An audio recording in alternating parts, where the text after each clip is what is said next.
इस वीडियो में हम डिस्कस करेंगे क्यों मैं कॉन्ट्रैक्ट मैन्युफैक्चर B2B कंपनी को मैं उतना ज़्यादा प्रेफर नहीं करता हूँ। इसका जो मेन रीज़न है एक है आपका मार्जिन प्रेशर।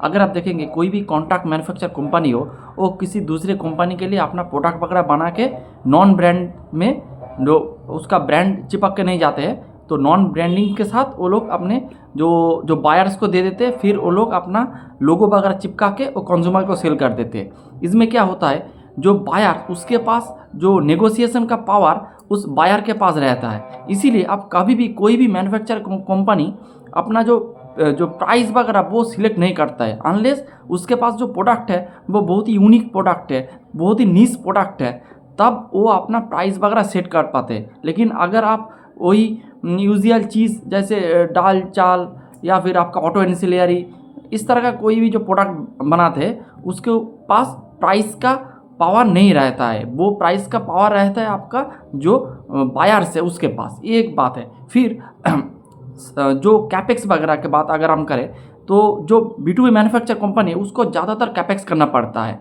तो उसको पूरा कैपेक्स करना पड़ता है, पूरा प्लान बैठाना पड़ता है। वो ग्रीन फील्ड हो या फिर आपका ब्राउन फील्ड हो, जो भी फील्ड हो, वो उसके अनुसार उसको हाई कैपेक्स करना पड़ता है। लेकिन अब जो बायर्स है उसको उतना ज़्यादा कैपेक्स करना नहीं पड़ना पड़ता है। तो ये एक आपका दिक्कत है B2B कॉन्ट्रैक्ट मैन्युफैक्चर कंपनी के साथ। उसके साथ और भी कुछ दिक्कत है, जैसे आप देखेंगे कुछ B2C कंपनी है जिसके एक ही कंपनी से उसका टोटल रेवेन्यू का 30-40% आता है।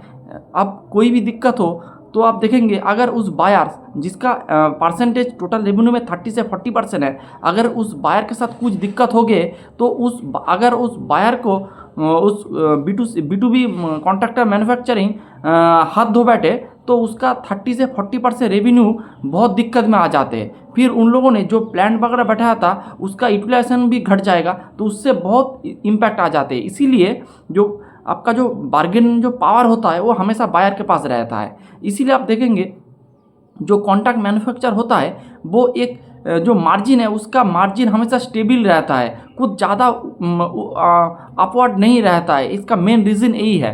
तो इसीलिए मैं हमेशा प्रेफर करता हूँ को इस ब्रांड के ऊपर। अगर कोई भी ब्रांड है उसका मार्जिन वो लोग ज़्यादा से ज़्यादा उठा पाएंगे, लेकिन जो B2B मैन्युफैक्चर है तो हमेशा B2C प्लेयर चाहेंगे कि B2C से ज़्यादा कम रेट पे आप माल खरीद के कंज्यूमर को यानी बायर्स को ज़्यादा से ज़्यादा रेट में बिकने का। ऐसे में एक एग्जांपल ले सकता हूँ कि आपका जैसे आपका कोई भी प्रोडक्ट हो, जैसे आपका एक प्रीमियम काजू बनाने वाले कंपनी, जैसे आपका एक है आपका क्रिसिबल फूड्स और दूसरा है आपका लियो ड्राई फ्रूट्स। लियो ड्राई फ्रूट्स क्या करते, वो B2B में बल्क में ये लोग अपना काजू वगैरह ड्राई फ्रूट्स वगैरह बनाते, प्रोसेसिंग करते, फिर इस कोई भी कंपनी को सेल कर देते हैं। और क्रिसिबल का कंपनी, क्रिसिबल फूड्स जो कंपनी है वो क्या करते, वो उस काजू को पैकेटिंग करके प्रीमियम में सेल कर देते। अगर आपको क्वेश्चन का है कि कौन सी कंपनी का मार्जिन ज़्यादा होगा, तो जो राइट आंसर होगा वो होगा क्रिसिबल फूड्स का, क्योंकि वो लोग इसको पैकेट करके उसको प्रीमियम में सेल कर रहा है। अगर आप कोई भी प्रोडक्ट को प्रीमियम तरीके से सेल करेंगे तो आपके पास मार्जिन हमेशा ज़्यादा होंगे। और अगर आप B2B में कोई भी अनब्रांड के साथ कोई भी कंपनी को बेचेंगे तो आपके पास जो मार्जिन हमेशा कम होगा।